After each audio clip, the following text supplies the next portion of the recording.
et puis ils s'arrêtent en pleine route, comme si de rien n'était, avec des gens qui attendent des deux côtés, et puis ils se mettent à parler. Il ne faut pas se poser en victime. Nous devons être des acteurs dans notre société. Nous sommes un plus pour notre société, nous ne sommes pas en plus. Elle doit aller travailler, elle va très gentiment, alors qu'elle aurait pu se mettre en colère. Elle va très gentiment, s'il vous plaît, est-ce que vous pouvez demander, faire une annonce? Assalamu alaikum, alaikum, yeah. Assalamu alaikum.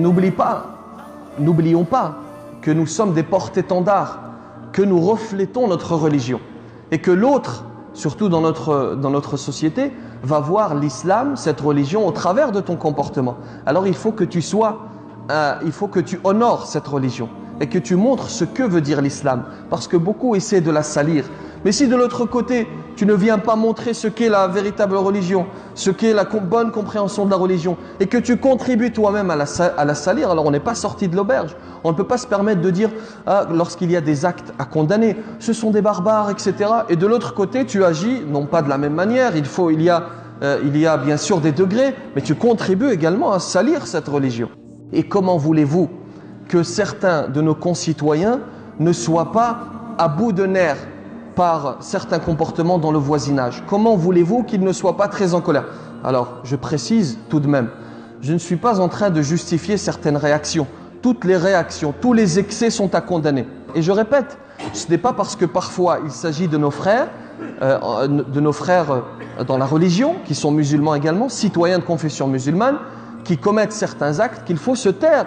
N'oublions pas que même si il s'agit, et j'ai même envie de dire prioritairement, parce qu'il s'agit de nos frères en religion, il faut faire ce rappel et il faut délivrer ce message. Et il faut délivrer ce message de manière plus générale, ce n'est pas uniquement les musulmans, mais aujourd'hui je m'adresse à des musulmans. C'est pour cela que chacun d'entre vous, vous avez une mission. C'est les quelques points que je vais vous rapporter, c'est de les répandre, d'essayer de les appliquer. Je commence par moi-même. Je ne dis pas que je suis parfait, bien sûr, je commence toujours par moi-même, car le rappel m'est destiné en priorité. Mais il faut que chacun d'entre vous soit un messager, qu'il porte ce message dans son quartier. Vous avez également dans les immeubles les cages d'escalier qui sont détériorées. Vous avez ne serait-ce que le fait de squatter les cages d'escalier, de rester devant les immeubles. C'est une gêne pour ton voisinage. Vous savez que dans notre religion, il est interdit, alors bien sûr de gêner son voisinage, mais de manière plus générale, il est interdit de perdre son temps.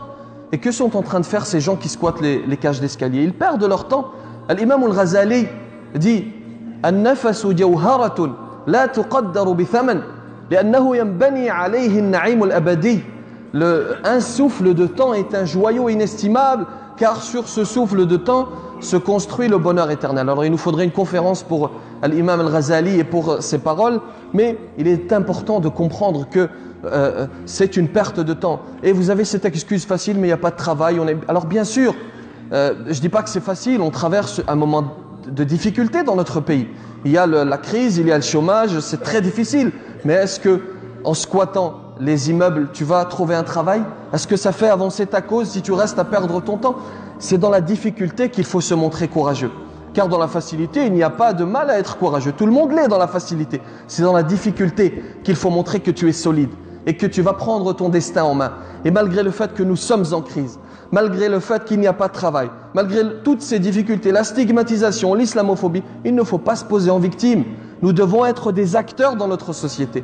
Nous sommes un plus pour notre société. Nous ne sommes pas en plus. Deux choses pour terminer. D'abord, et ça je trouve ça assez extraordinaire, et ça me met en colère ce genre de choses. Le fait, vous savez, ce phénomène, deux voitures qui se rencontrent, et puis ils s'arrêtent en pleine route, comme si de rien n'était, avec des gens qui attendent des deux côtés, et puis ils se mettent à parler pendant parfois quelques secondes et parfois pendant quelques minutes.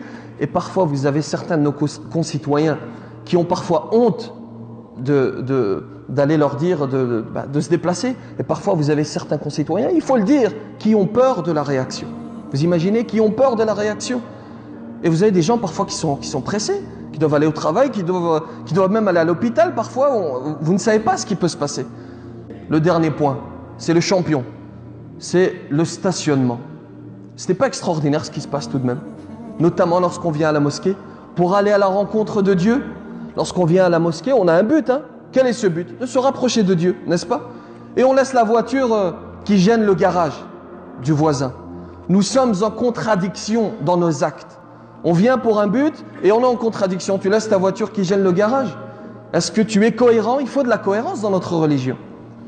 Et vous avez ce phénomène dans quasiment toutes les mosquées de France. Vous avez ces gens qui garent leur voiture n'importe comment, qui viennent prier Allahu Akbar. Très bien, Allahu Akbar. Et ta voiture? Et vous avez, encore une fois, parfois certains concitoyens qui sont gênés d'aller devoir interpeller la mosquée. Et je vais vous donner un exemple concret. J'ai été faire une conférence dans le sud de la France et le président de la mosquée m'a raconté une petite anecdote et je terminerai par là.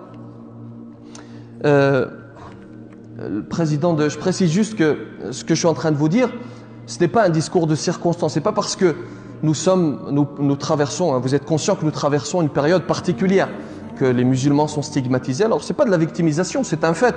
Les musulmans sont stigmatisés. Il y a ce sentiment de haine qui pousse dans le cœur de nos concitoyens. Ce n'est pas parce qu'il y a ce sentiment que dans le cœur de nos concitoyens que nous devons nous montrer propres, etc. Non, de manière générale, même s'il n'y avait pas ce climat de stigmatisation, de manière générale, c'est ainsi que le musulman doit se comporter. Donc je reviens à mon exemple. Vous avez, lors d'une prière de vendredi, une dame qui vient, une française qui n'est pas de confession musulmane, qui vient à la mosquée et qui va interpeller l'un des responsables. Alors j'espère qu'il ne représente pas les responsables de cette mosquée. Elle va l'interpeller très gentiment. Alors vous imaginez, on a une personne qui est partie faire la prière de vendredi, le Jumu'ah. Il a laissé sa voiture qui bloque le garage, il est parti faire Salat el Jumu'ah, donc il est zalim, il a commis une injustice. Elle doit aller travailler, elle va très gentiment, alors qu'elle aurait pu se mettre en colère. Elle va très gentiment, s'il vous plaît, est-ce que vous pouvez demander, faire une annonce pour que l'on déplace la voiture. Vous savez comment est-ce qu'il lui répond? Par l'insulte. Il va l'insulter.